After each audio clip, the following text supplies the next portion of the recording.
Ayan guys, tinanggal ko yung cover ng CB boot kasi ito yung tumutunog na part na to eh. Ito yung sa may passenger side. Ayan, pakita ko sa inyo kung bakit. Niregress na natin to nung nakaraan, di ba? So mga August yata, ngayon December na. Tapos nailusong natin to sa baha. Tingnan niyo yung kanyang grasa. Okay, parang kaya pala, ayan o, tumulo na nga eh. Hindi ganyan yung consistency ng grasa, ng bagong grasa. Medyo malapot siya. So tingin ko yung tubig, humalo dyan. Tingin ko napasok to ng tubig, kaya ganyan. Yan na yung consistency ngayon ng grasa natin, no? Yan, medyo maano na siya, parang malabnaw na. Ayan o, tumutulo na nga o. Diba? Ayun o, tumulo na. Lumusong tayo sa baha. Sa may bandang Paiti, Laguna ba yun? Ano yun? Bandang September yun eh. Ayan, buti naman meron pa ako dito natirang grasa. Tingnan nyo yung kanyang consistency. Hindi siya lumalaglag. Okay? Ganyan siya kalapot. Okay? So yung grasa na nandun ngayon, medyo iba yung consistency niya. So kailangan natin siyang palitan. Bago lumala, kasi ang mahal ng nag-inquire ako ng Inkian na drive shaft assembly.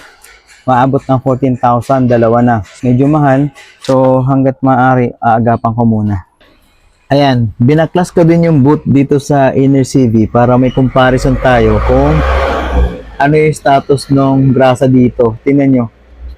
Tingnan nyo kung gaano siya lapot, 'di ba? Hindi siya basta-basta lumalaglag.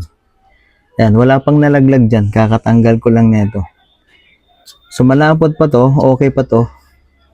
Walang problema dito sa inner CV. Ang lumalagotok ngayon yung sa outer CV. At tapos ito pala guys yung nakita kong drawback dito sa Vibramax na CV boot, no.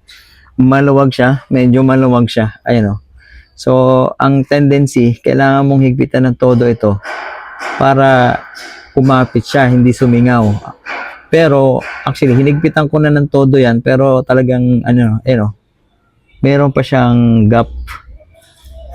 Lumulobo pa siya, di ba? So, hindi siya masyadong pasok. Yung original kasi, pag binunot mo dyan, talagang ramdam mo na, kita mo na, swak na swak.